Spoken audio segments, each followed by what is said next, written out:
Turn it up, better DJ bring it back. Tell the DJ turn it up, better DJ bring it back. Tell them play that shit again. Tell them that you like that. Like DJ turn it, better DJ bring it, better DJ turn it, better DJ bring it, better DJ turn it, better DJ bring it, better play that shit again. Tell them that you like that. Like.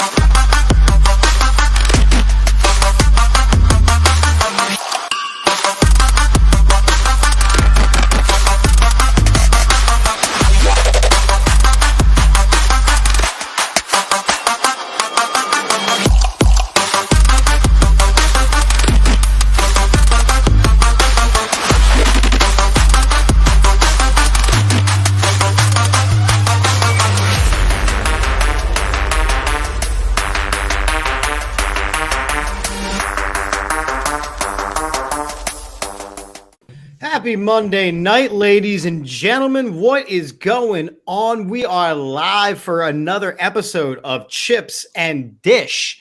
I, of course, am your host, Chip Keagy, joined tonight by a new face, by a new voice. We got my friend Jim. Is it Jamison? Because it's got to be Jamison in my mind. It's Jamison, but everyone loves to say Jameson due to the Irish whiskey. Exactly. We're alcoholics. So, I'm the musician guy, so it's jam. We got a jam tonight, man. Yeah, absolutely. That's good. It works for me. What's going on? We got comments rolling on already. We got Adam saying hello. Drew, there is no bad news. I'm not watching any Flyers games live real time. We've discovered that is no bueno. When Chips and Dish is co-hosting a Flyers game, they get their asses kicked. So my TV is off. I'm not even watching the Sixers right now. Adam, you're gonna have to fill me in while things are going on. But welcome. You know, it's when I started making the agenda for tonight's show, I was not expecting all of the information that we were gonna have tonight. Kevin's here for the Jimmy Jam. So there you go. That's my buddy Kev McCool. Good guy. And there you go. There's Don chiming right in. I don't know who that is. That's Don. That's your buddy Don. There we go.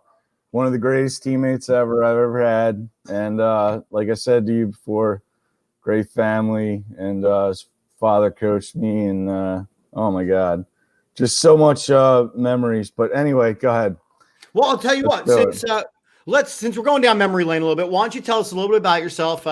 Some of your background. I was broadcasting that you were a 97.5 guy for a while. So and you were like, don't oversell it. I'm like, no. You got those credentials, man. You got to share. So tell us a little bit about yourself and some of your background.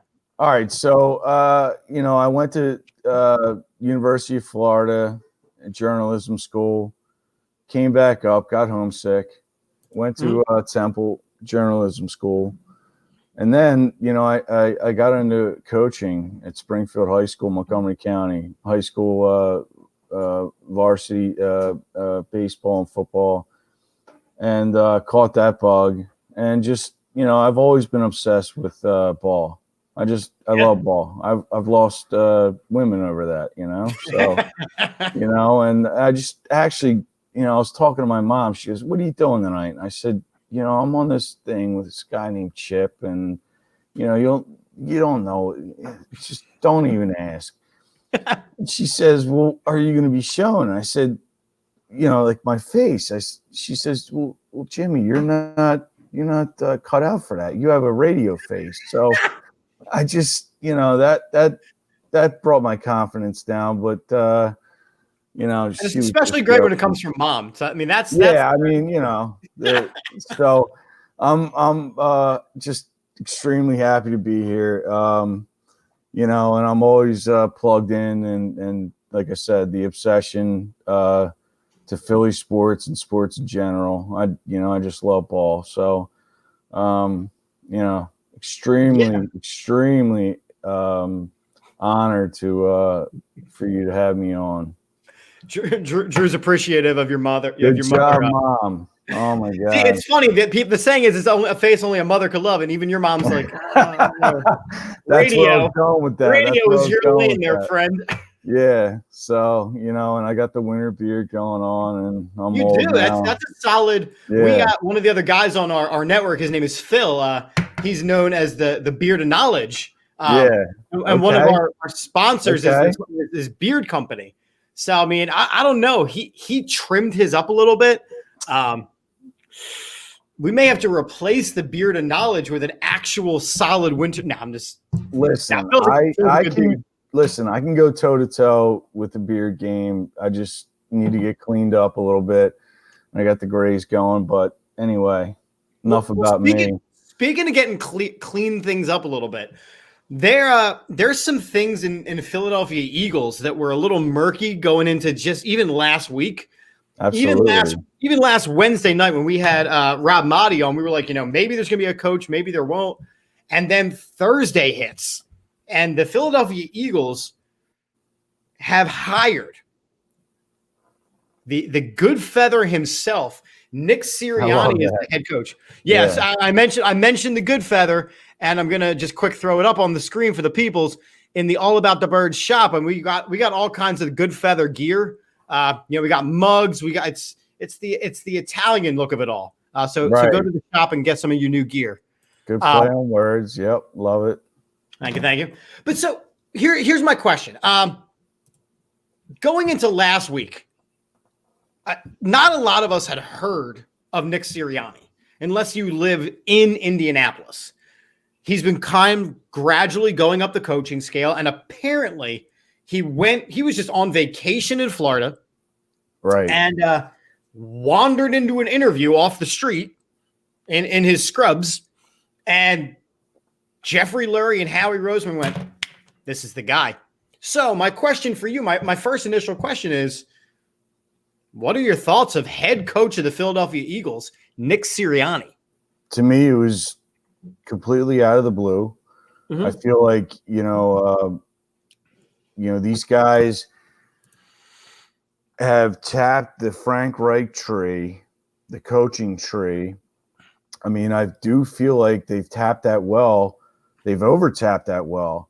Yeah. His impact in 2017 and him and John DeFilippo are certainly, I'm not diminishing that.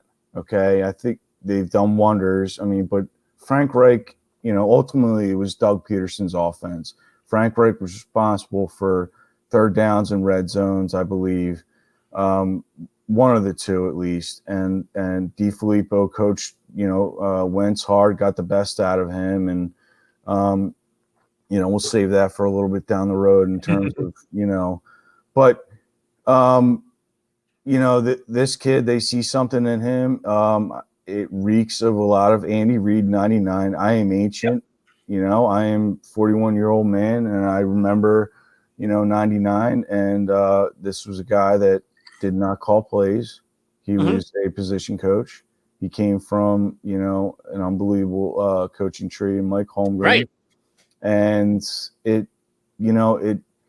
these guys like to be the smartest guys in the room. And Jeff Lurie is a smart man.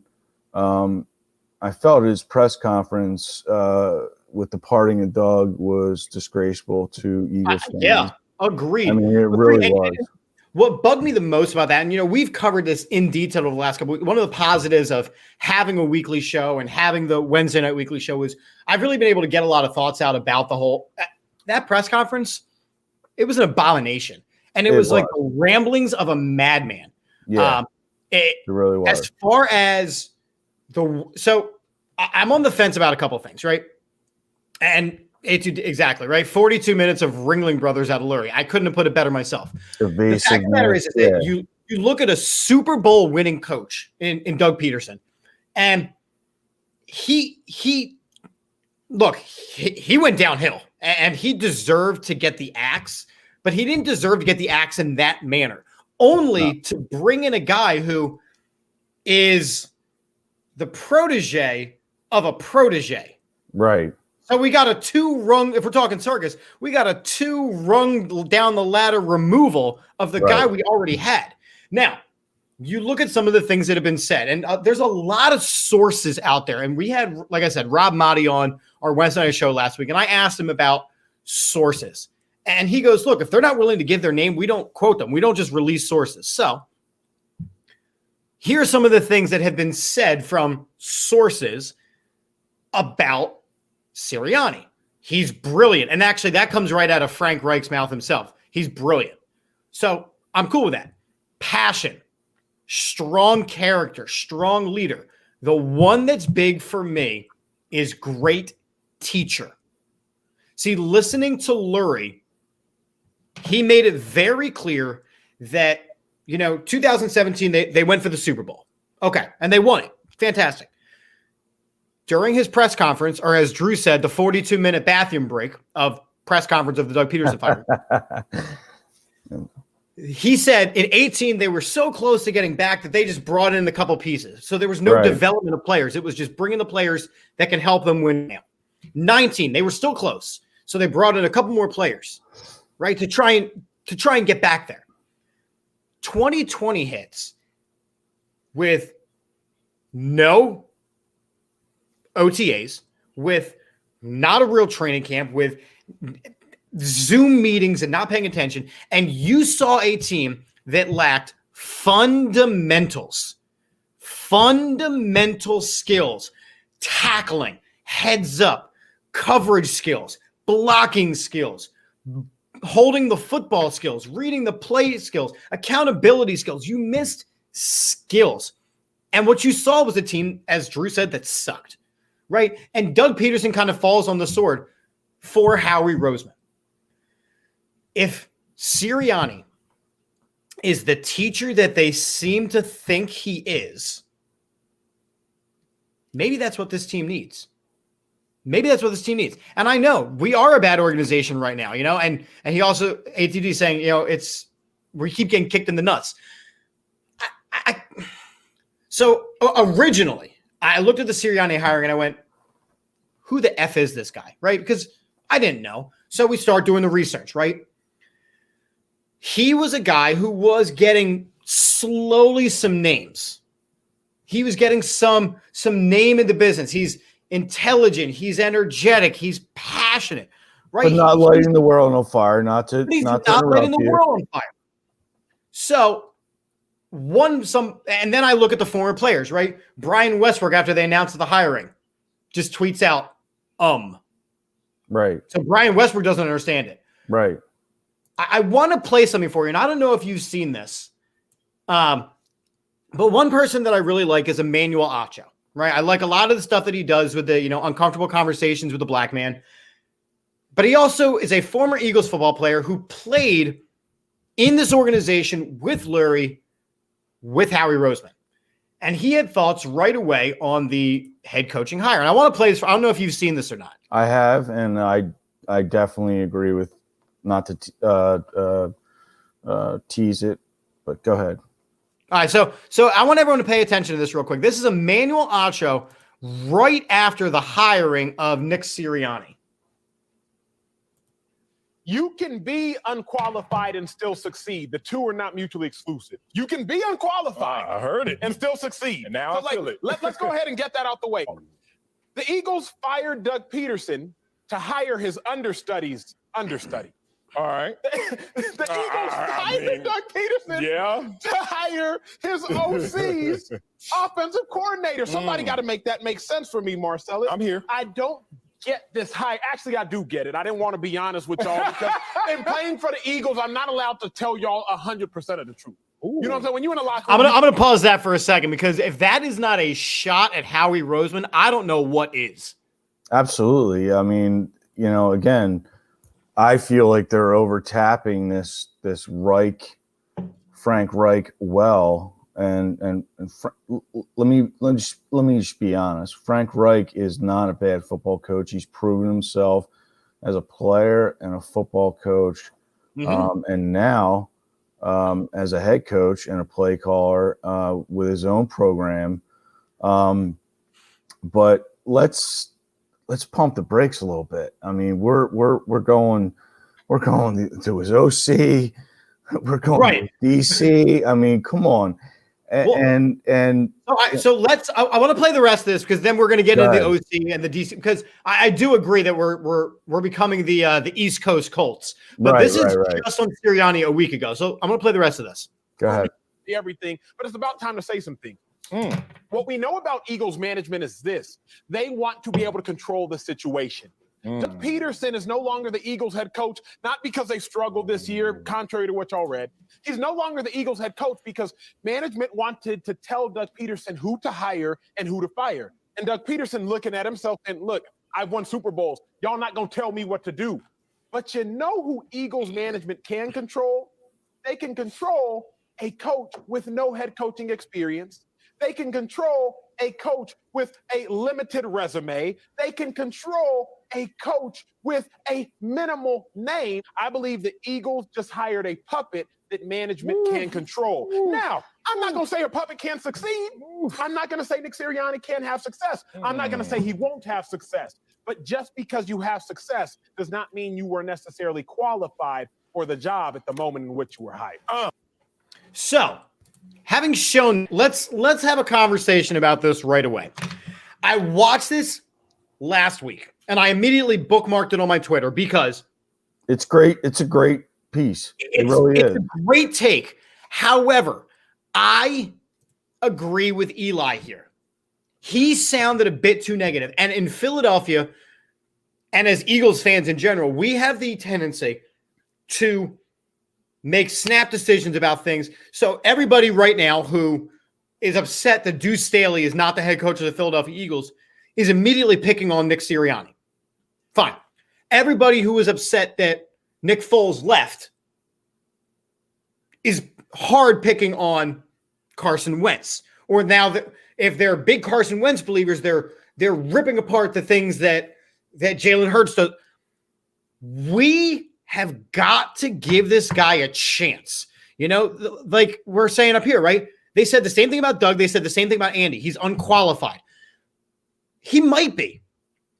You don't know until you give the guy a chance.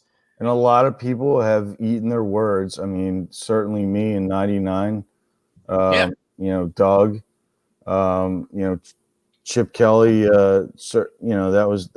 I called that one right. We hired him, and I said, this is a mistake. These college gimmick guys do not work in the NFL. They'll work for a short time, but they will not work in the NFL. Right. And specifically, his offense was never going to work long term. Right. And that was the key point that you said. I mean, it was a short-term deal, but ultimately Chip Kelly, the GM, torpedoed Chip Kelly, the coach. I mean, he was functional, you know, but in terms of Emmanuel's take, I mean, it's spot on.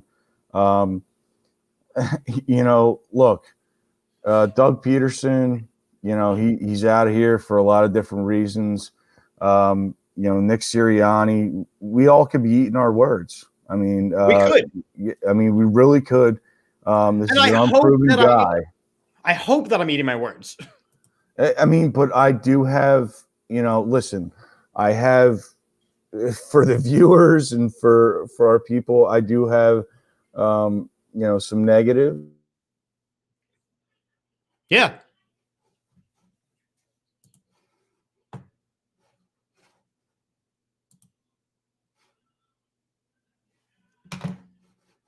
And I do have structure or construction of his staff around him right now. As we speak right now, Chip, we have, you know, forget about, you know, the Colts East thing. We have inexperience here. Yes. Okay. And I will hearken back to Andy Reid because, again, I'm ancient in 99. We had a guy named Jim Jamison who was the defensive coordinator who's been around the block. We had a guy who was in Andy's ear because Andy elected to call plays, and he was pretty proficient at that. I mean, it took a year or two, but Rod Dowhauer, if anyone remembers that name, he was a respected offensive mind that's been around. And then obviously Andy, his coaching tree. He knew how to coach his coaches. But as we speak right now, there is nobody that he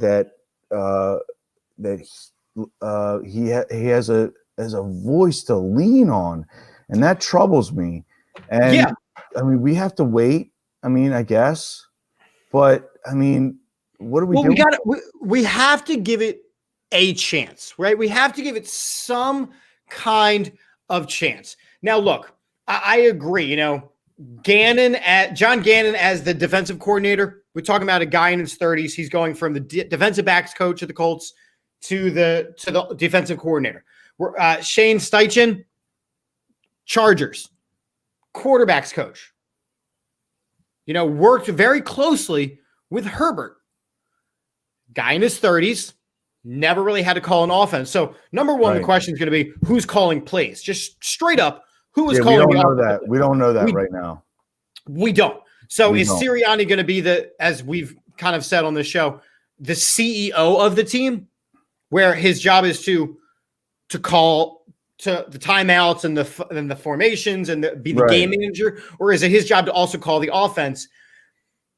The senior member of this coaching staff turns into Jeff Stoutland, which cannot be understated at all. The fact that we did not lose Stoutland to Alabama. And Stoutland, I mean, and I will put a conspiracy theory out there. I know for a fact through trusted, a website that I trust, Football Scoop. Those guys do a great job. Bama wanted to retain him or wanted to poach him, bring him back as because he was a saving guy, and I believe he was under hostage, for lack of a better word, because he was still technically under contract. Now, does he really want to be here? That's my question. Does he really want to be here, knowing that this offensive line personnel isn't the greatest?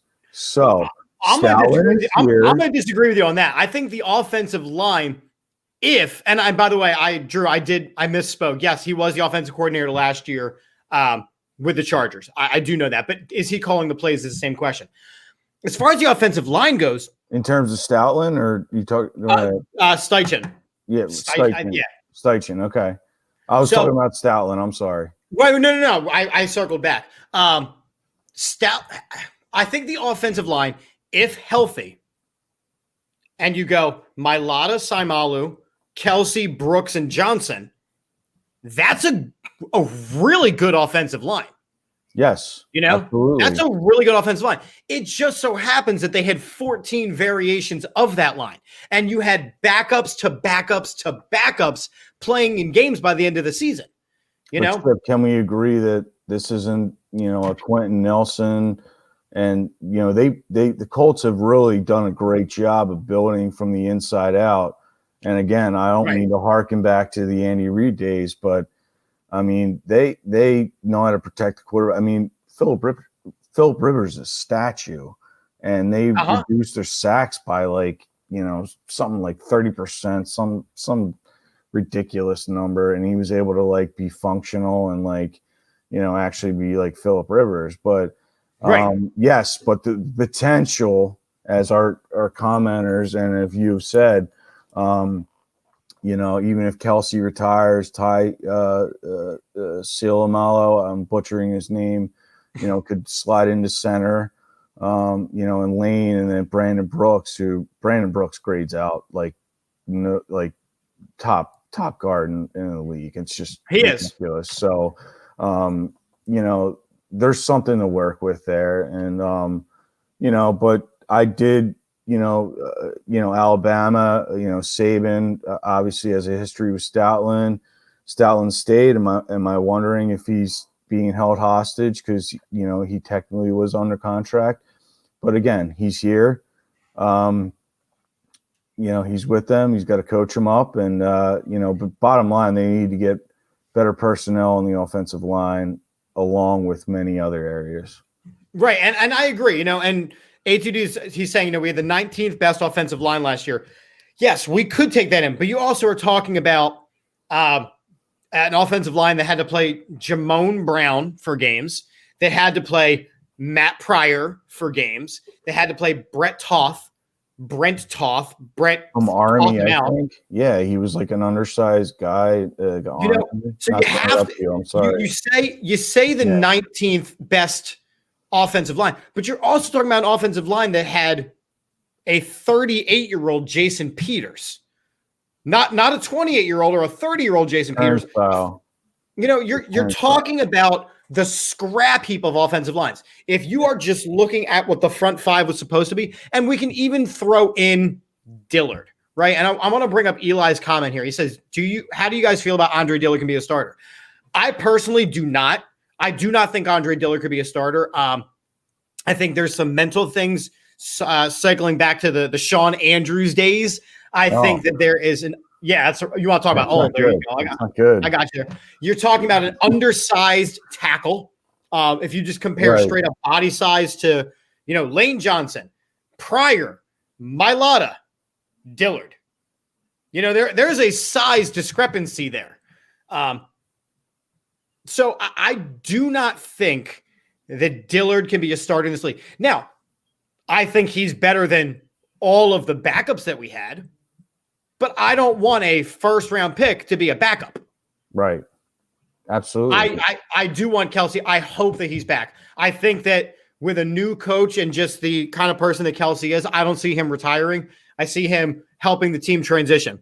And the center is central to a lot of things in terms of, calling out protections, things like that. I mean, he's just so yeah, to your point, I mean, retirement with him would be really, really, really like we need to reconstruct here, and that's not good. We need Kelsey back for another year, and and plug in some holes, and and go ahead. I was just never high up on the Dillard pick. Don's saying, would you kick Dillard into guard? I would kick Dillard out of town. I would see what you can trade him for. Personally, I was never big on the Dillard pick. I wasn't. Mostly because he's an undersized tackle. That's a Howie miss. I feel like that's a Howie miss. And more than anything, you haven't really had the opportunity. So you brought back Jason Peters because Dillard wasn't ready. Then you brought back Jason Peters again because Dillard, tore every single muscle possible. Right. Now you're saying that Dillard is, okay, he's just ready to go. But Mailata showed that he is at least a serviceable tackle in this league with great coaching like Stoutland coming back. Agree. I agree. I agree here. He's not a natural guard. And I know we can't kick him out of town. We have no depth. I get it. Dillard is not a guard. He is not agile enough to pull on power plays and counters and things like that. Again, I'll just go back to college. The evaluation, that's a miss on Howie because he played for Mike Leach, and Mike Leach throws the ball like a zillion times a game. Okay. Right. And this is what the comment is, right? This is what this comment is. Washington airs it out. Dillard in a pass setting. It's just fine. No. It's just not a fit for me. And for me, I looked at one of the players that I was really big on coming out of our draft class this year was Jack Driscoll. I thought that he was that Wisniewski kind of, you can put him in any spot player. I think he has a better chance of starting in this league consistently more than Andre Dillard does. Right. I'm still annoyed that we let Prince Tega go to the Chiefs. Yeah, I mean, again, it's another one. We just need to call it like it is. Like, there's just so many misses with Howie, and we can talk about scheme, we can talk about coaching, and I've said this, this Sirianni thing, and his cast of characters. No matter what he assembles, guys, let's just be honest. Like, NFL is about players and matchups and things of that nature, and scheme and coaching does play a part. But you can't run the Kentucky Derby with Clydesdales. You need thoroughbreds, and we're missing too much here. And Howie's been missing on his draft picks, and and we all know that. And it's consistent. Go ahead. It's consistent that he's missing on his draft picks, and he's not missing. We can bring up the DK Metcalfs, and we can bring up the Justin Jeffersons. We can bring those up. Right. 2020 hindsight. Looking at players, but you're looking at players that are getting drafted way out, like Davion Taylor. I like him because he's a local kid. But if you're picked this high, you need to contribute, and he barely saw the field. Maybe that was Schwartz. Maybe that was a misunderstanding of the system. Kayvon Wallace didn't see the field enough. If you're having a 4-win season, how are you not playing these young guys? Right. How many are? That's a problem for me. So it all cycles back, right? And 5th round pick got drafted in the 3rd. It all cycles back to me. The fundamental problem with this team is Howie Roseman. But you listen to the toilet bowl press conference, as Drew said much earlier. I don't know how much I blame Howie anymore when all he is doing is Jeffrey Lurie's bidding. This is now a team built by Jeffrey Lurie, who is not a football guy. He is simply becoming the Jerry Jones of Philadelphia. And he maintains that his involvement since 95 or 94, if I'm not mistaken, is the same. I disagree. I feel like, Joe Banner has gone on the record, I think with Jeff McLean. I'm ill-prepared on that, but he has said that he does feel like, having worked with, obviously, being his right-hand man, there is some more involvement there. And, and then certainly Howie, I mean, they have no alibis. Okay. No. They have no alibis with these drafts. If you miss once, right. We can let that go. If you miss twice, we can let that go. If you miss every single draft, right, then it's no longer an accident. It's no longer an accident. It is a spade is a spade. Howie is not a good football mind. No. Jeffrey Lurie is not a good football mind. The one thing that Jeff Lurie is, he's loyal to his guy, but his one guy, he's not Lurie to a Super Bowl winning coach. Right. He's not loyal to the best coach that Philadelphia ever had in Andy Reid. Now, mind you, it was Andy's time to go. Yeah, it went south, and it was time. But the bottom line is, the record speaks for itself. The body of work speaks for itself, and Howie has just missed. Aside from supplementing that 2017 team with some aggressive trades, with some Ronald Darby, I applaud him for that. But again, Jeff wants to talk about, we mortgaged the future, for lack of a better word, and we got away from our thing. But again, hey man, Howie, this organization's philosophy since 25 years has been, let's build through the draft, let's be ahead of the salary cap, and let's sign guys to under market deals.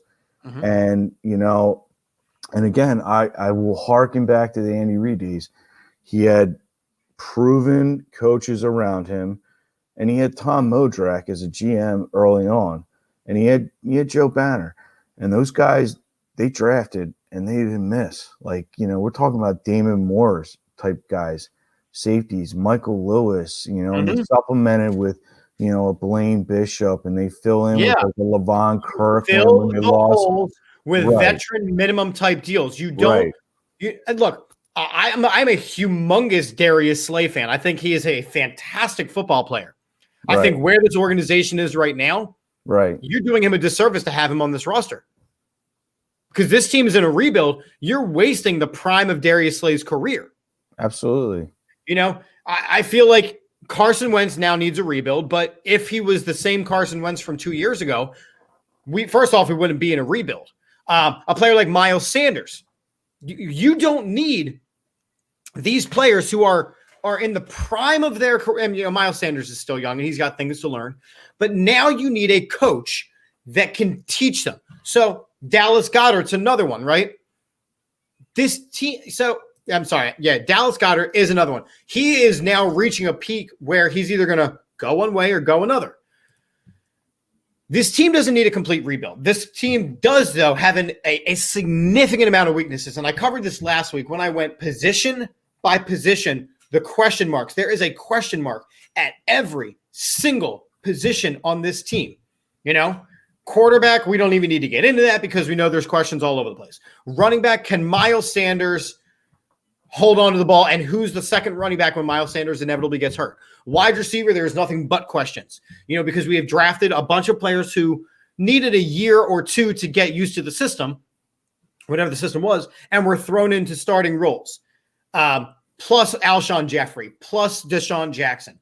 So all of that. Tight end, is Zach Ertz going to stick around now that we have a coach that, same as in Indianapolis, values the tight end position? Offensive line, nothing but questions. Defensive line, we got to trim some fat there somewhere on an aging D-line. Linebacking core, we have one potentially NFL linebacker on our roster in Alex Singleton. Besides that, I don't know what we got. Corners, weaknesses. Safety, weaknesses.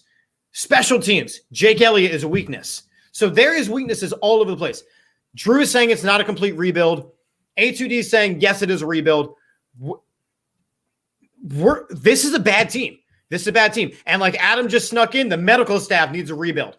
I am curious to see what Sirianni's practicing schedule is and how he makes these teams. Because this is a team.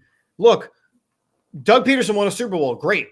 But over the course of his 5 years, this was a team, and I don't know whether it was the type of player. I don't know if it was the, prior injury stuff or the aging stuff. They were always hurt. So I need to see if it's a practice philosophy, and that's a Doug Peterson thing. If you look at legitimate coaching, though, if he is the teacher that everyone thinks he is, and he's primarily focusing on quarterbacks, Sirianni, focusing on quarterbacks and wide receivers, that's a place that we have growth needed. So let's see if he can turn Jalen Reagor into a stud and actually access what he's good at. Let's see if he can teach Hightower to track the high ball. Let's see if he can get Quez Watkins on the field. Let's see if he can get JJ. I don't even want to say his name. God, stop. Here's how I know that if Sirianni is a good coach, it will be somehow he turns JJ Arcega-Whiteside into a somewhat of an NFL player. Let me go back to Adam's comment, and you touched on it, the medical staff. And I've been saying this to friends of mine. I mean, no one has brought that up in the Philadelphia media. And this goes to ownership. This does not go to coaching. The medical staff, going back to the Super Bowl year, and I don't have the numbers. I'm ill-prepared right now. But they are ridiculous over the last 3 years,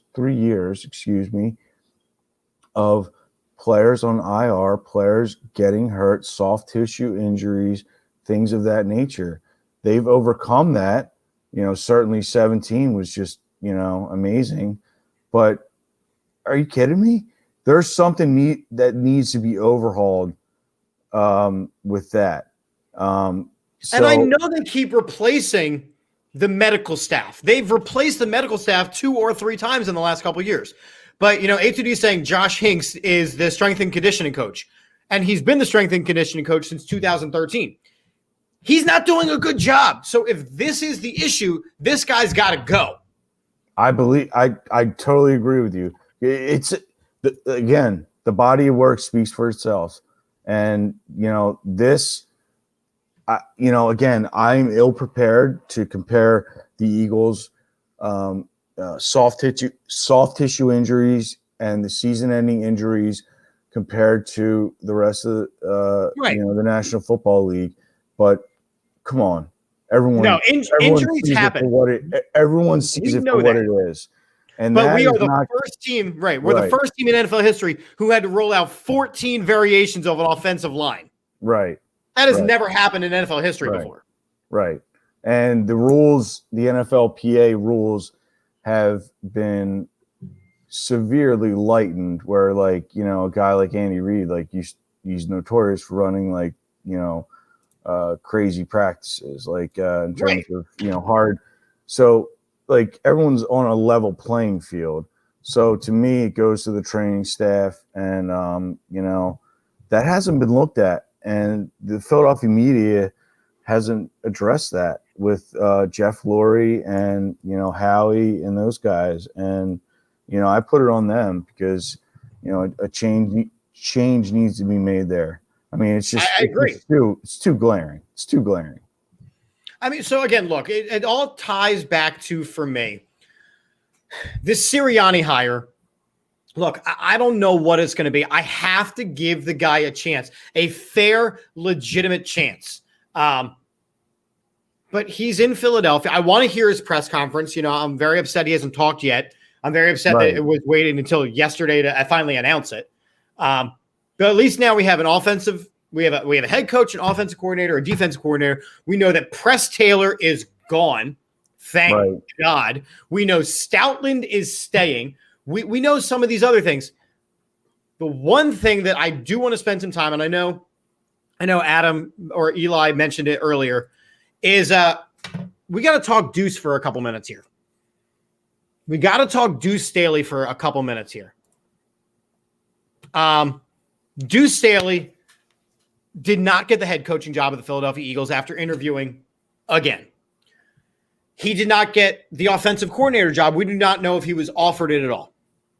What we do know is once they announced the Nick Sirianni hire, Deuce Staley asked for his release from his contract as the assistant coach and running backs coach of the Philadelphia Eagles. Only one day later to find out that he takes the exact same job for the Detroit Lions. Now, I am an extremely huge Deuce Staley fan. I loved him when he played for us. I love that for the last 10 years, he has coached for us. As am I. I'm a big Deuce Staley fan. I will always love Deuce. I am, because he didn't get the job, I am thrilled that he is now leaving the organization for a multitude of reasons. Even for a lateral move? Even for a lateral move. Because here's the thing. If he interviewed for this job, right? Number one, we don't know the level of interest that he has gotten over the last 10 years for any other organization. We just know that he was the guy here. There was something missing off of his resume, or something missing out of an interview, or something missing out of experience that could have gotten him that head coaching job. He's not going to get that by remaining in the same organization. It's kind of like if you work at a grocery store, right? And you start out as a bag boy, right? And a year in, you become a cashier. And then a year after that, you work in the produce section, and then you work and get a promotion in the meat department. Then you get a promotion to the front desk, right? But on your resume, all it says is that for the last 10 years, you worked at the same grocery store and had a variety of tasks. Absolutely. I mean, look, Deuce, you know, I agree with you wholeheartedly. Fan favorite. You know, in his playing days, he was a good soldier. He certainly played, how do I put it? You know, he made himself in as good of a player he was. He made himself into an equally great coach. And by all accounts, you know, obviously we're not in the locker room, but there's been players that have spoken out that he commands respect Now, the only thing that I would say is that he would get hired was if he had surrounded himself with a powerhouse staff, right? Which is what he would have had. He would have had to have done that, right? Right.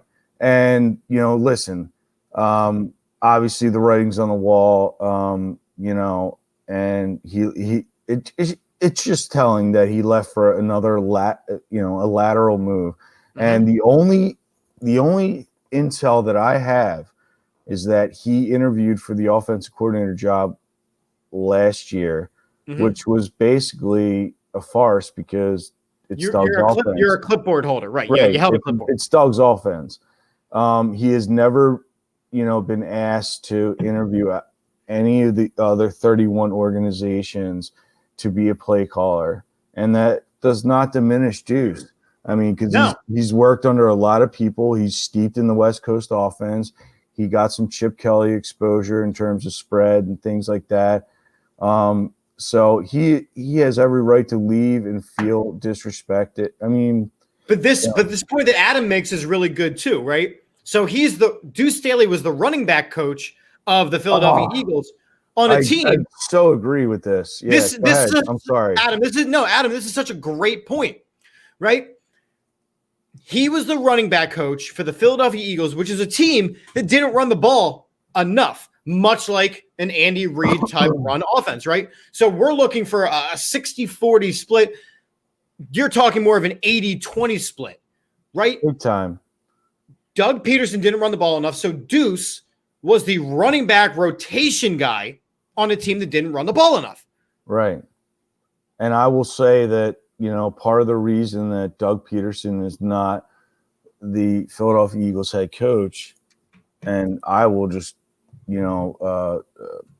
just chomp on my chest, is Miles Sanders is criminally underutilized.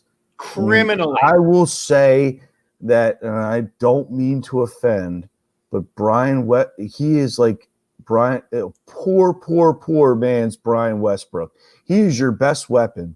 And if I'm Nick Sirianni, that's number one on my to-do list. If I'm a play caller, if I'm, whatever, I am getting him 20 touches, whether it's running the football, catching the football. And everyone knows it. Everyone can see it. Everyone in Philadelphia and they've seen that Doug just abandoned this guy, and it's just coaching malpractice. I mean, it's ridiculous. And it was even when we were playing unreal. And it was even when we were playing with the 14th rendition of our offensive line, a quarterback that had nothing but issues, then a rookie quarterback, then a wide receiving core and you're still not going to run the ball? Lean on him. Yeah. I mean, this guy is a legitimate weapon, and that's my first order of business. A2D, it is not a demotion because he is the assistant head coach and the running back coach for the Detroit Lions. It is a straight parallel move to Detroit. Yeah, it's a lateral move. He is assistant head coach and running backs coach. So I don't know what that. But again, it's the idea that he went, I'm not going to advance anywhere in Philadelphia. I've got to go from Giant to Clemens. I got to go from Clemens to ShopRite. You got to switch grocery stores. You got to switch careers. You got to switch it up a little bit so that you can build on that resume. What's your fascination with grocery stores, Chip? I worked at a grocery store when I was 16 to 22. That's basically that scenario that I described. That scenario that I described of starting out as the bag boy. I like the analogy. No, I like that was my life. It's good. It works. No, but again, the to-do list for Nick Sirianni has to. He's got to coach these players. Yeah. He's got to coach these players. You look at the success that Indianapolis had this year, and it was behind arguably the best offensive line in football. That Indianapolis offensive line was arguably the best offensive line in football this year. But I'm throwing that out there, and I've said that. Absolutely. You turned rookie running backs into absolute studs. You made Phillip Rivers have a career year. Right. And he's a statue, and they reduced the sacks by something like something ridiculous, like 30% or something like that. So this is where we're going to see the development with Carson Wentz. This is, first off, we got to let's spend a couple minutes on that, right? Let's spend a couple minutes on the Carson Wentz, because I personally am so sick and tired of when Carson Wentz doesn't like a tweet, there's a 4-page story in the Inquirer. When Carson Wentz sneezes, there's a 3-page story in the Philadelphia Daily News. Let this guy alone. He hasn't asked for a trade that we know of. He's not running. I mean, if he's a shitty person, he's a shitty person. But I don't think he's a shitty person. He may have just not gotten along with Doug Peterson. Chip, can I ask you a question? Did you read the Jeff McLean story? The Jeff McLean hit piece? Yes, I did. And it was funny because we had. Feel like there's some credence to that? So one thing that I brought up, again, I keep saying, we had Rob Motti on our Wednesday night show last week. And without saying any names, I said, what is the level of having the story, checked out, sources credible, all that, before you release it? Okay. Right. I asked him that point blank as a journalism question. And you've done journalism stuff too. So sure. I kind of, right. And he goes, I work for the AP. We need to have X amount of sources. They need to be willing to release their name. Maybe not that it gets put in writing, but I need to show my line of connection.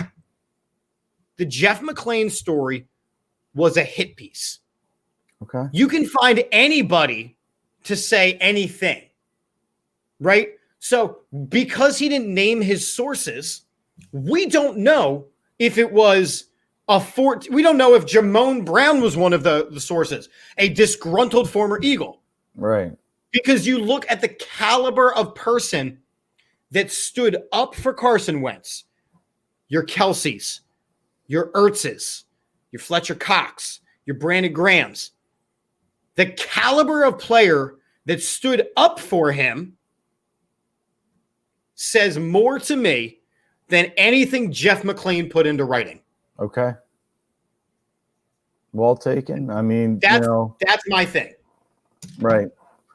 Do you feel DeFilippo had a greater effect in terms of coaching him hard as where Press Taylor was more? I also feel that. I feel like Carson Wentz came out of North Dakota State, right? Not a D1 school. He was the epitome of the big fish in a small pond, right? Absolutely. And then he comes to this massive media market, right? He didn't go to an Indianapolis. He didn't go to a Jacksonville. He didn't go to one of these places that, oh shit, we actually still have a football team mentality. Right. He went to Philadelphia, where every little thing is overly analyzed by you, by me, by the media, by everything. That's not, from my take on it, that's not who Carson Wentz is. So for him, who was successful in high school, successful in college, he was always successful. He never really did wrong, so he didn't need anyone to tell him that he was doing wrong. Now he's in Philadelphia. He came out and he lit the world on fire early on. Got some injuries. Came back out, lit the world on fire again. More injuries. Now, you look at all the mental stuff, right? People would prefer your statued predecessor. People are saying that it was Doug and Nick who should have stayed and Carson should go. Then you're drafting people in the second round. There is definitely a mental piece. Absolutely. I don't know if he ever fully recovered from the concussion. I don't know if he ever fully recovered from the back injury. And he's got a new kid and he almost opted out of the season entirely. There was a lot going on. To me, he's had a horror story of a, NFL career. I mean, he's, had some hardships. I mean, let's just call it like it is. I mean, bad luck, whatever. Is he a passive aggressive guy? Is he resistant to hard coaching? Is he set in his ways? I mean, all that again. Probably. Right. You look at the great quarterbacks, right? You look at the Tom Brady's. Tom Brady works with a bunch of yes men, and even Bruce Arians, who was a little hard on him, eventually was like, dude, you're Tom Brady. Get your shit together. Right. Aaron Rodgers ran coaches out of town before LaFleur. Right. And now he's like, that wasn't my play call. Yeah, they're in lockstep. And I might retire. Yeah, and I might retire because that was not so much not the play call. And they're in lockstep. They're like boys, right? Yeah. Right. I hear you. You look at the quarterbacks, just that one position. You look at the quarterbacks that have had success in this league. They are not always the guys who get along with everybody. Even think back to high school, right? The quarterback was an asshole. That's why he got the cheerleader. That's why he got the head cheerleader. Right? Yeah, I hear you. I don't necessarily need the guy who everybody likes. I need the guy that everybody respects. And what Carson Wentz lost a lot this year was some respect. He did. Because he didn't get the job done. And instead of listening to, hey, this is why you're not getting the job done, he went, fuck off. I'm Carson Wentz. I'll get the job done. Yeah, and the question is, is he, can he be rehabbed? And we're going to find out because I'm not so Sirianni's sure. hire, but this Sirianni hire, it was for Carson Wentz. I know they're playing. I that will 100% agree with you. Lori didn't say it, but he has a huge money investment, financial investment in him. And, they like Carson. They again, they invested a lot in him in terms of capital, in terms of, financial. And I believe that this hire, yes, is to fix Carson, but we're going down the wrong street because this guy. Was it an anomaly? And look, if his job is anomaly though, can I ask you? Was 2017 an anomaly? Yes, we caught lightning in a bottle. Absolutely. I believe it. I absolutely totally agree with you. And you look, and that happens sometimes, right? The season that the Patriots were undefeated going into the Super Bowl, that was supposed to be their season. Who beats them? The Giants? Yeah. Come on now. Yeah. So what you need to be a Super Bowl winner is you need to kind of pull all the right switches. It doesn't necessarily mean that you're a good team. It just means that you were the best team that day and over the couple of weeks to get you there. So what are we doing with Carson? I mean, he's got ghosts hanging over his head. He's got a statue of Nick Foles. What are we doing? I have said for months now that, and I've heard people say, well, there's no scenario where Jalen Hurts and Carson Wentz both come back. Yes, there is. Yes, there is. Number one, Jalen Hurts is a second string quarterback who got some playing time in mop-up time. Agreed. Right? Short sample size, but he did not light the world on fire. He had some good numbers, but he also made some rookie mistakes. Here's the situation where they both come back. Carson Wentz needs coaching up. Jalen Hurts needs coaching up. So what do you do if you're the Philadelphia Eagles organization? You bring in a coach who can coach up quarterbacks and then let the best man win. And I see the comments rolling in. Yeah, money brings them back because you can't get rid of Carson, and there's not going to be a good enough deal for Jalen Hurts. And you, at this point, because there are so many question marks around Carson, you do need a backup who can play, and Suggs ain't it, even though he's the best long ball thrower on the team. That was the greatest part of the Jeff Lurie. And we're a quarterback factory, which makes the That's six, again for the factory. Hashtag for the factory. Which makes the pick at 6 potentially. Well, could it be Justin Fields? I swear to God, it better not be. No. Look, first off, Ohio State quarterbacks. Let's not even get into that whole thing. We'll save that for the Friday and Saturday draft show. Ohio State quarterbacks are notorious. We going way back? Bobby Horn? No, we're just. Oh, don't you dare! Don't you dare! Because he was given the keys to the kingdom. And I know, but he had a small sample size. We thought he was the Messiah. I did. I was like, oh my God. Anyway, go ahead. Continue. What you're going to see, like Adam is saying here, is a legitimate quarterback competition. Because if you brought, and this is where you could not have hired Deuce, right? Deuce had too many relationships inside the locker room. Right. He already had the preconceived notions of the players, and they had preconceived notions of him. You needed to bring in an outside voice. So the talk the whole time was just send Carson to Indy. Just send Carson to Indy. Better idea. Let's bring all of Indianapolis to Philadelphia. Right. and this is the other point I was going to make. The free agent quarterbacks, or what could be free agent quarterbacks. Wow, that's something to bite on. That's something that, okay. Here's the list of quarterbacks who are not guaranteed. I am. This is the list of quarterbacks who do not have a guaranteed spot in 2021. Deshaun Watson, we know, wants out. Aaron Rodgers might retire. Stafford wants out. Prescott. Dak Prescott doesn't have a contract. Sam Darnold, we don't know what's happening there.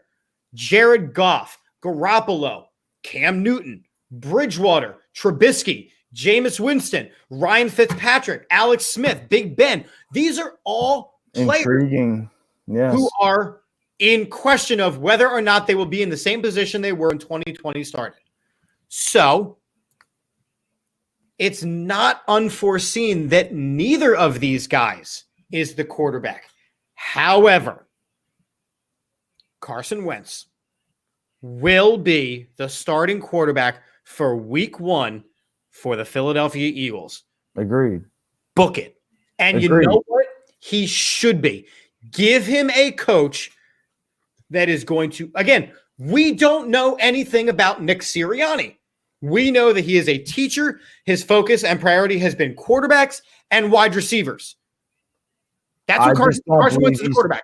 I just don't believe he's fixable. And I will back that up by saying, Jalen Hurts in the modern game does some good things. Agreed. He's an athlete, and he showed himself in a small sample size.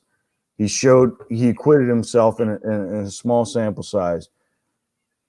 We have a problem here. I don't think Carson Wentz can be rehabbed. I think there's too much things going on. I mean, hey, but again, we need to hold judgment. Nick Sirianni, like you said, I mean, he's going to coach him up. It's so difficult because as a snap decision, I want to just say this is a great pick, this is an awful pick. But the fact of the matter is we don't know. We weren't sitting in on that interview, and for him to wander down in his bathing suit and flip-flops and win the damn job, I mean, He must have been wearing a really nice shirt because he won the job. And after he interviewed, there was no other interviews. Nobody else was brought in, and they hired him 48 hours later. Like this was the guy. They found somebody after looking at 10 candidates that wowed them. What businessman spends $100+ million and doesn't exhaust all the options to fix? Yeah, Nick Sirianni was brought in to, and there's, again, they don't want to hurt Jalen Hurts' feelings, but he was brought in to fix Carson Wentz and see what that looks like. Right. There's no doubt about that. Lori, this is about fixing, they're all in with Carson. Absolutely. And they should be. Yeah. There's no doubt about that. I mean, that's just, he can pitter patter around it, but he believes in Carson. But yeah, this is no doubt about Carson, and let's fix him up, and financially and otherwise, and the good person he is, and right. But I don't believe he's fixable, and to slightly disagree with your point earlier, I mean, he has a minority of the locker room. Let's just look at the seasons. I mean, yep. You've coached ball, you've played ball. I have. It's just, Nick Foles, 2 times, has, these guys have this thing, like, I'm going to block a little extra. I'm going to fight my ass off a little extra, and he's got that Philly mentality. Yeah. That Philly heart. And they haven't done that for Carson. And, does the guy have talent? Does he have, playmaking ability? Yeah. Has some of that been lost with some pocket presence? Because the biggest thing I look for in a quarterback is feet and pocket presence. Yeah. That's been lost. Okay. That's been lost, and that can be fixable. But,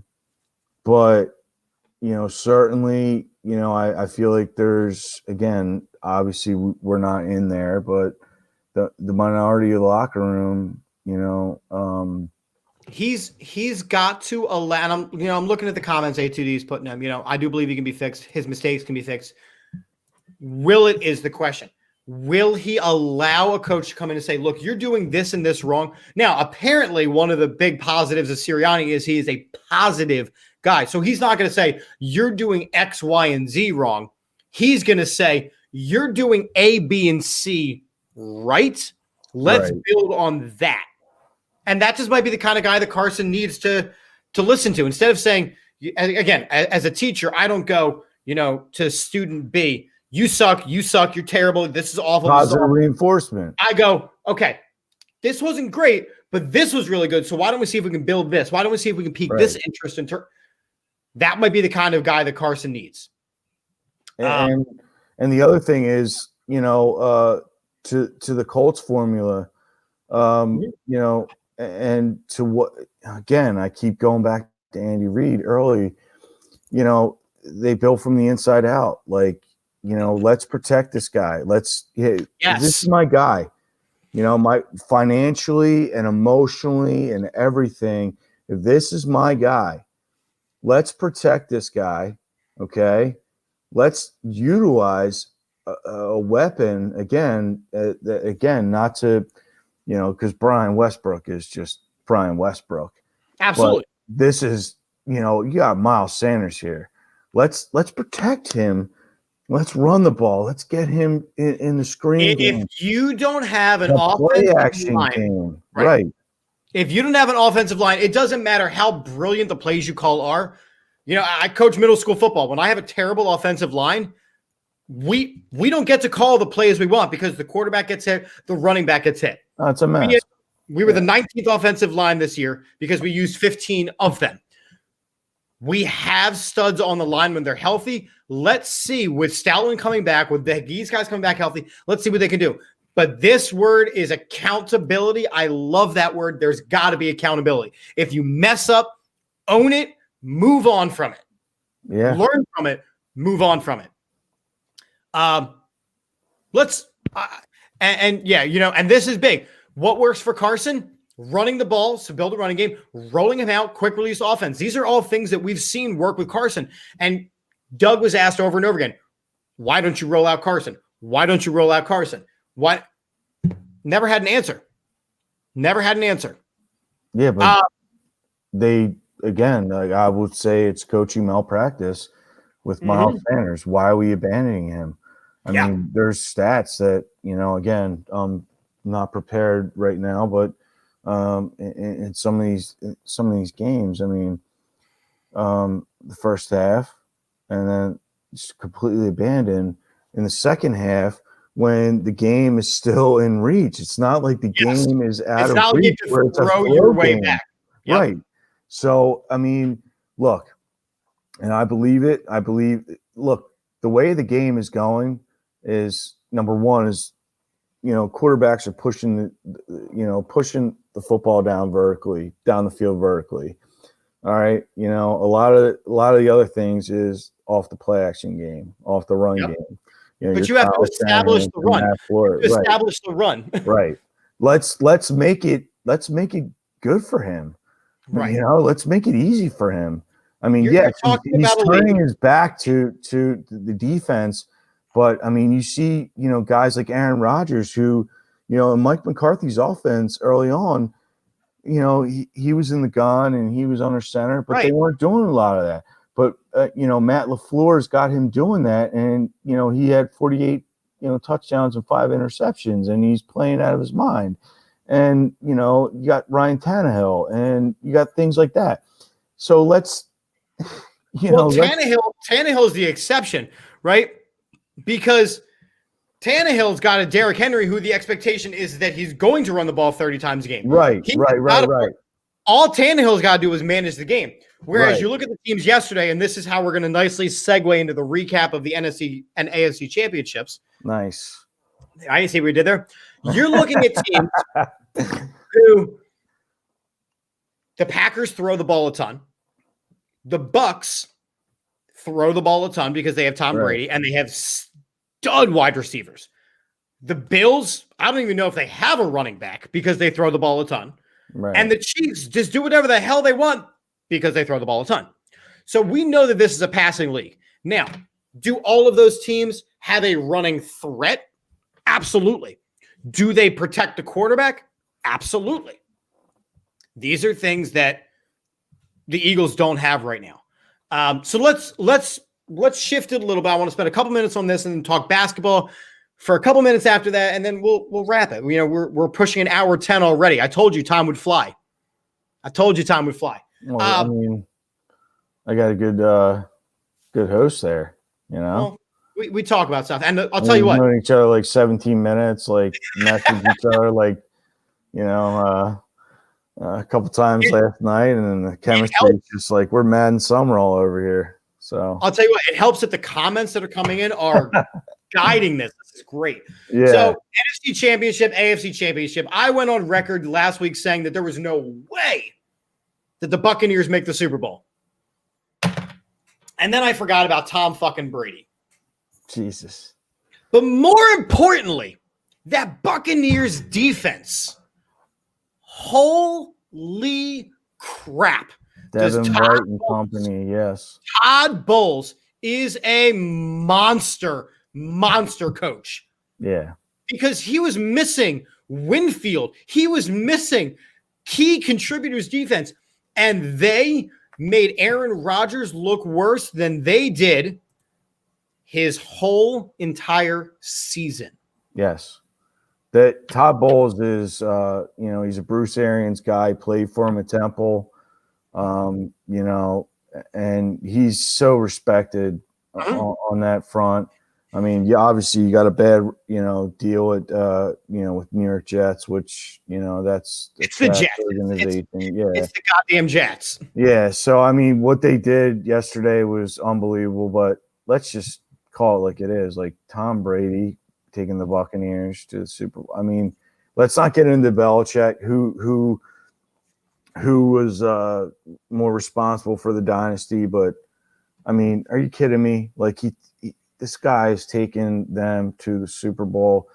But I will say this, you know, in terms of, you know, Tom Brady threw 3 interceptions yesterday, and it reminded me early on, like where he was really struggling with the scheme early in the season, and you know it didn't seem like a fit. And yesterday he allowed the Packers to come back into the game, and I felt like Matt LaFleur gave it back. And I will say this: the third quarter decision for the 2-point conversion was the dumbest decision I have seen in football in a very long time. It was the decision to give the greatest football player to ever play the game. Now, I don't ever say quarterback when it comes to Tom Brady, right? So I never say that Tom Brady is the greatest quarterback of all time because he's not. Oh, you're talking about the fourth quarter. I'm talking about the third quarter 2-point conversion try with St. Brown drop. Oh, yeah. Okay. Yeah, I'm fine with that. But the fourth quarter decision, I'm with you. That was egregious. You cannot give the ball back. You can't. You just can't do it. So I never called Tom Brady the greatest quarterback to play the game ever because he's not. That title goes to Peyton Manning. The way Peyton Manning looked at the game of football, threw the ball, Peyton Manning is the greatest quarterback to ever play the game. However, Tom Brady is the greatest football player in NFL history. Leader, proven winner, did the job no matter the weather, no matter Tom Brady is a proven winner in this league. Greatest football player of all time.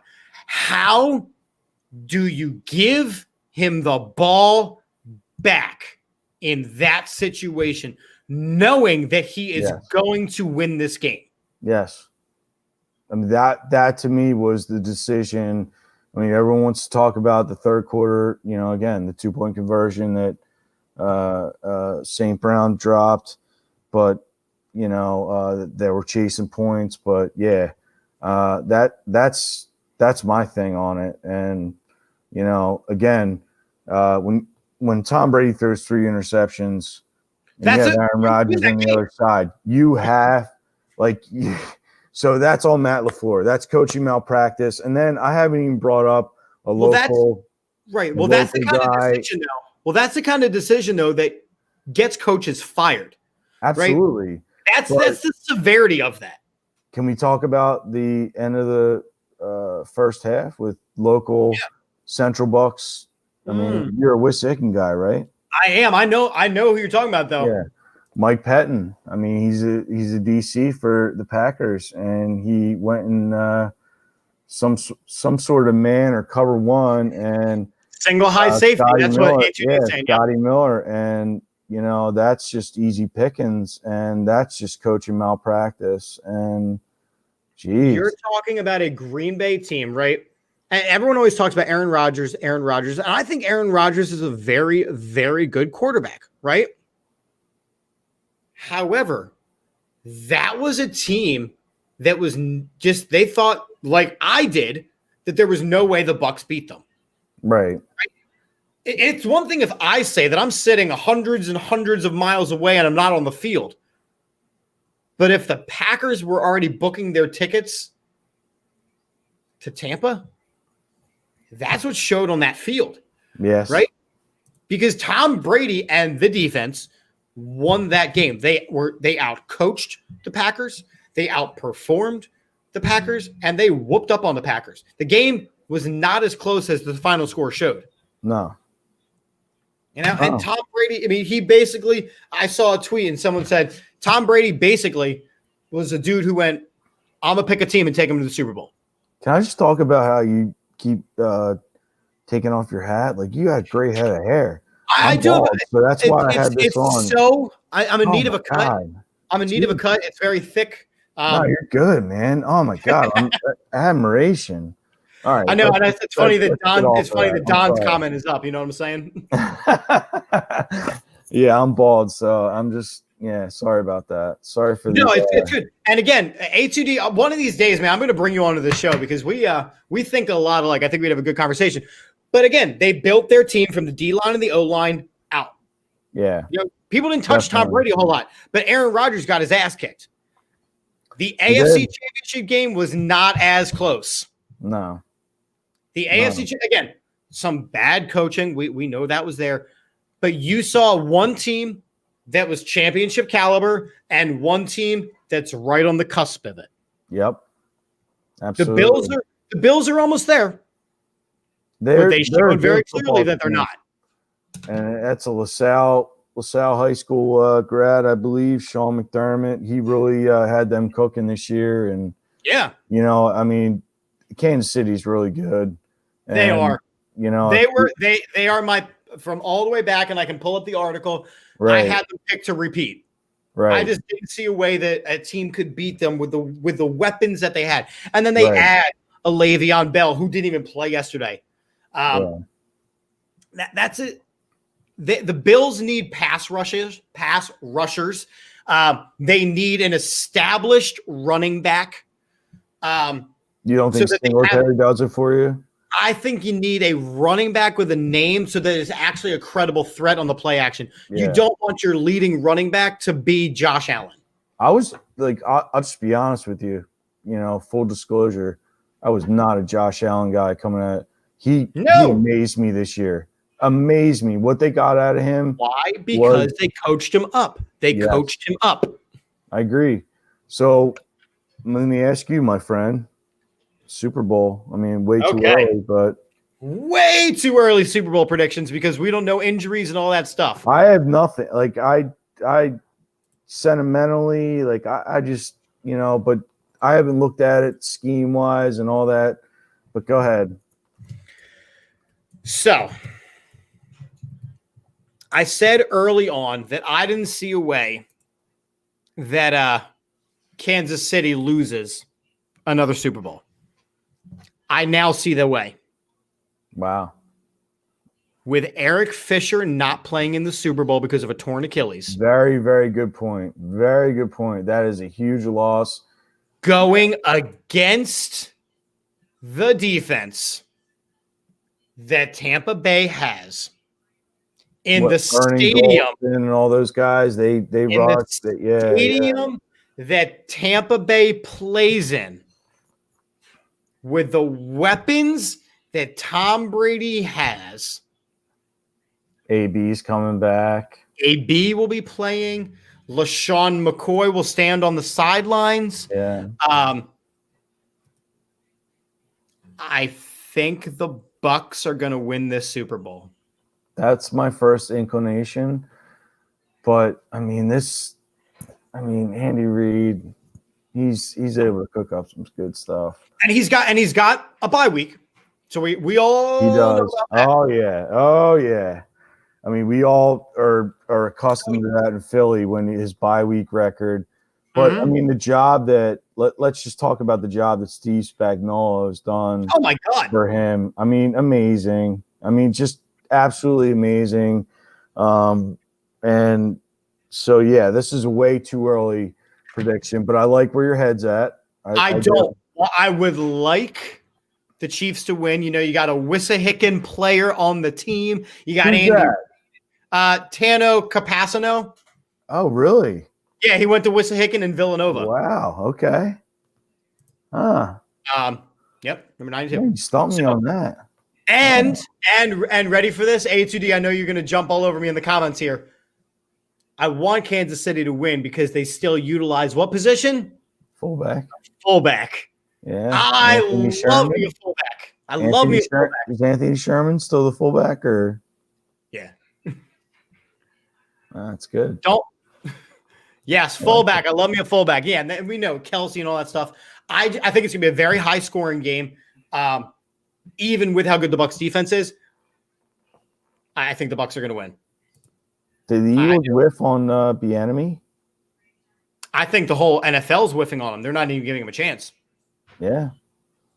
But he actually has stock that he can wait another year because, I mean, obviously they made the Super Bowl and, you know, he can – I mean, because, look, the Eagles aren't an attractive job as well as the Texans. You know, you had the Jets. So his stock is not going to lower. But, yeah, I just was wondering about him. I mean – yeah, it's the same thing with my pick for coach was Brian Dable. Really? As soon as they started closing windows, he went, I'm just going to stay where I am until I get the coaching job that I want. Same thing. You get to pick what you want. Joe Brady, fellow redhead. I don't want Joe Brady. You want to talk young and inexperienced. It was Chip Kelly all over again. It was the hot offensive name. All right. You know, show me a resume. Make him an offensive coordinator somewhere first. All right. I didn't want to spend an hour and 20 minutes on doing Eagles football, but we ended it. However, one of the things that I commit to on this show, because this is the All About the Birds network, so it is a lot of Eagle stuff, but I do commit to other sports. And we have to ask, are the 76ers the best team in the East? And I'll let you start. That remains to be seen. To my knowledge, they have a West Coast trip coming up. Lakers on the 27th, and I think they I just don't know. I'm not a big Ben Simmons guy.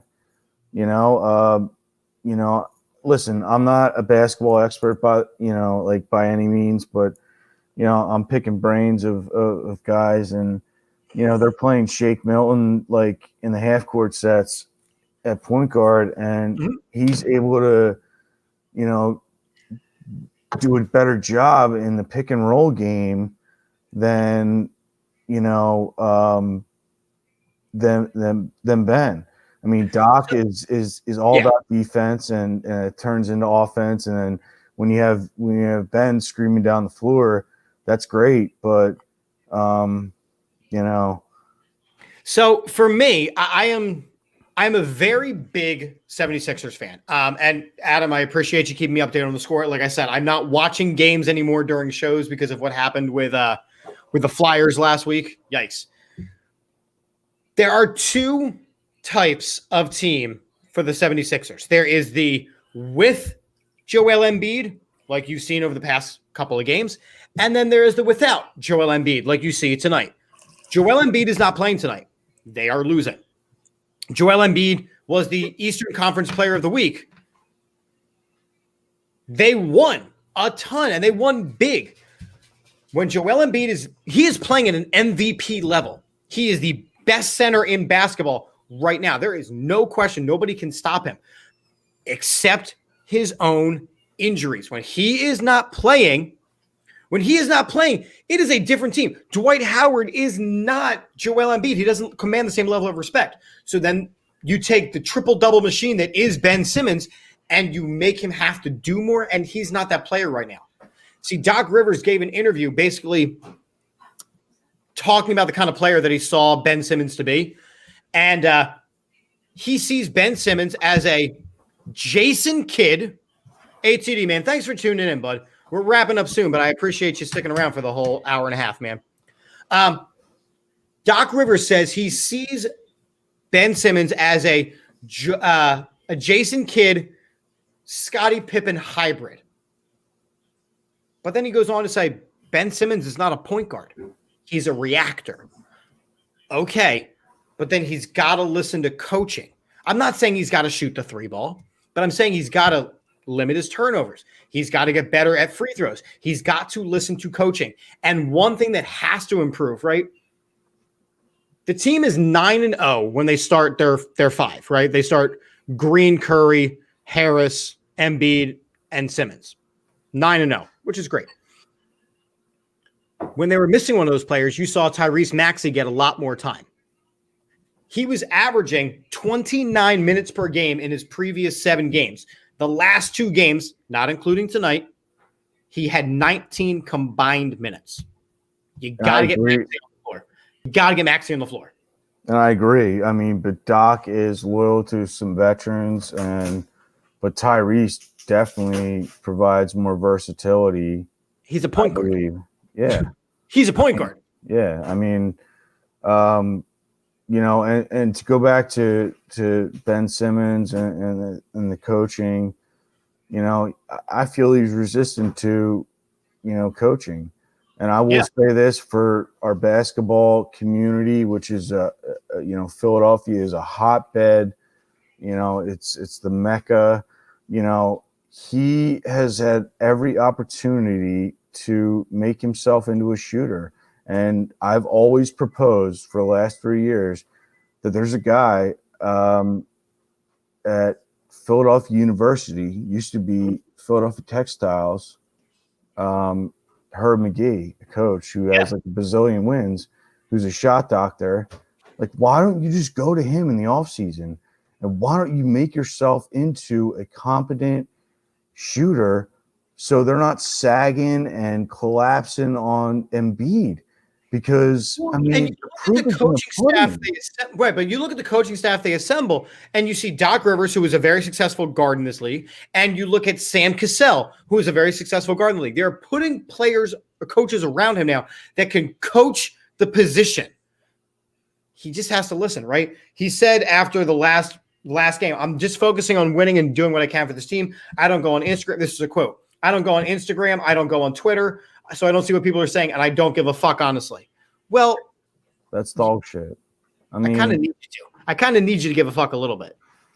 Exactly. I mean, you know, again, it's compromising the offense. I mean, it's saying something when, you know, again, from the eyeball test and from the metrics, and I don't have, you know, the metrics here, but I mean, when Doc puts the hands in the ball of Shake, you know, and they run the pick and roll game, you know, it's just a proven fact in the half court game. And that's what worries me in playoff basketball. I mean, are they the best team in the East? We got Boston, we got Brooklyn. We don't know. Brooklyn sacrificed a lot. Let's just look at Brooklyn for a second. I want to actually bring this up. So there's talks that Brooklyn is, along with, they just gave up everything to get Harden. So now they've got Kyrie, they've got Kevin Durant, they've got James Harden. Absolutely. They're also talking about adding either JaVale McGee or Kevin Love. Yeah, I got that. They haven't done that yet. So right now, in a 7-game series, in the playoffs, who wins? Brooklyn or the Sixers? With the rosters exactly as they are right now. Sixers with depth. I agree. believe the bench and coaching. I believe in Doc. And then, but Boston to me, Chip, is, they've always been a thorn in our side. True. But again, everyone's going to say, well, we beat Boston twice. Right. Okay. And I hear you, but who have we really beaten, right? So if you look at it logically, we won a game against Boston without Tatum. We beat Miami without Butler. So it's like we're 12-5, yes, but who have we really beaten? That's just it's a legitimate question. 2 wins against Boston, no Tatum. 2 wins against Miami without Butler and Bam. I agree with you, and I think this upcoming. I don't have the schedule in front of me. We have the Lakers on Wednesday. I know that. But it is a West Coast swing, I believe. And that's going to tell the tale. Like, how do we stack up to them? And, we'll see. But in terms of the East, I mean, obviously, Boston and Brooklyn. But Brooklyn's, they've went all in. I mean, they've sacrificed a lot to get some real star power. And then, like you said, the JaVale McGee and right. Those guys. But so what it comes down to, and I always say this when they build these super teams. Right. There's still only one basketball. Yep. And that's so true. It's true in many, certainly in going back to the Buccaneers, I never thought it would work. I mean, we got all these balls to. We got AB, we got Gronk, we got Mike Evans, we got God. But again, that's them all buying into the fact that this is now Tom Brady's team, and we want to win a Super Bowl, and Tom Brady's going to do that. That's not how it is over in Brooklyn. Harden wants to be the star. Kyrie wants to be the star. Durant wants to be the star. Right. So, totally good. Great point. We have to wrap up because we've been going on an hour and a half. Real quick hitters. The Phillies need to sign JT Realmuto. I don't know what the contract's still doing. 2 minutes or less. Share your love of Dombrowski. Dombrowski has always been branded as a guy that will sacrifice the farm system for the now. But what I've seen him, number one, he came to us by dumb luck. He was in Nashville doing a consulting thing, and they got him here. And what he's done in the bullpen, he's emphasized some velo, some velocity, which the Phillies haven't had. Like Jose Alvarado. Book that name. I'm stamping my name to this dude, left-handed guy, like 98 mile an hour turbo sinker, like misses bats, and he's done some other things to improve the velo in the back end. My question is the rotation. I know. Yeah, I know. Nola to me is a number one starter. There's no doubt in my mind. I've said that for years. I feel like Dombrowski knows that the ballpark that he plays in or his team plays in, and I know it's a strikeout league. I know that, and I'm a baseball he's player. He's a ground ball pitcher. So just get the outs. Right. Don't be flashy. Get the outs. The best thing other than striking someone out is weak contact ground balls. And, I feel like Dombrowski's playing to that, knowing that it's a bandbox in Philly. The lineup, the positional lineup, I don't know. I mean, it remains to be seen, but it's real simple. Everything is solved by this one point. Sign JT. I don't care what it takes. Because the offer was there. The Braves got right. He's just got to put pen to paper. If that's not enough anymore. The Braves got better. Washington got better. We need to at least maintain. Do you believe in him as a in terms of a receiver? We already know his offense, but do you like him as a guy that our pitchers gravitate towards? Yes, and calling the game. It's the same way that Carlos Ruiz used to do. Carlos Ruiz was never a great hitter, but he was a brilliant game caller. JT Realmuto is a brilliant game caller and a great hitter. You need to sign JT Realmuto. Yeah, definitely. All right. Agreed. So now we have to switch gears one more time. And for the first real time, I'm going to try this here, right? I'm going to talk a little Flyers hockey. I'm not a big – all right, so the Sixers lost there. There you go. I'm going to start watching games again. Wow. I'm not a big Flyers fan. I'm trying to get back into it. So not knowing a lot, I have to ask. Carter Hart, in the last 3 games, has given up 14 goals. I was under the assumption that Carter Hart was a strength of this team. Is he starting to be shaky, and should we be worried? Okay. Admittedly, I have not watched much of the Flyers, but what I've watched them extensively last year. I believe, and I again will stamp. He is a franchise goalie that this organization has been missing. I believe. I know for a fact, I don't have the metrics in front of me, which, again, I'm ill-prepared. They took a lot of penalties last year, but they were able to kill them off. And this year, and I know they struggled to score on the power play as well. Right, yeah, and they're not killing them off at the rate. Like, it's awful. So, they need to get him some help. But I'm not ready to push the panic button yet, Chip. You're not going full Philadelphia here. No. Well, good. It gives me something, because again, I don't know a lot about Flyers hockey, but I know that the goal was supposed to be a set position. So when I see 14 goals in 3 games, when I see losing to the Bruins 6-1, I hear you. I get worried. Yeah. You're telling me we're good. All right, listen, all right, so and Don's chiming in, right? Don, he's Philly 5 for 5. He's got the Philadelphia Union as a Don's money. Don's just. I know. This is the goalie. So if Don says it, it's gold. It's gold. So listen, it's been an hour and 40. I gotta do some things to pay the bills real quick. So I want to remind everybody. Usually I'm rocking a jersey from 99jersey.com. I decided to go comfortable tonight and just rock a nice Eagles hoodie, but you can go to 99jersey.com. They have all kinds of movie jerseys. So I have my Bobby Boucher. I've got a Shane Falco. They got all kinds of cool stuff. Wow. There is, check it out. They got a really cool array of things. So definitely make sure you are checking that out.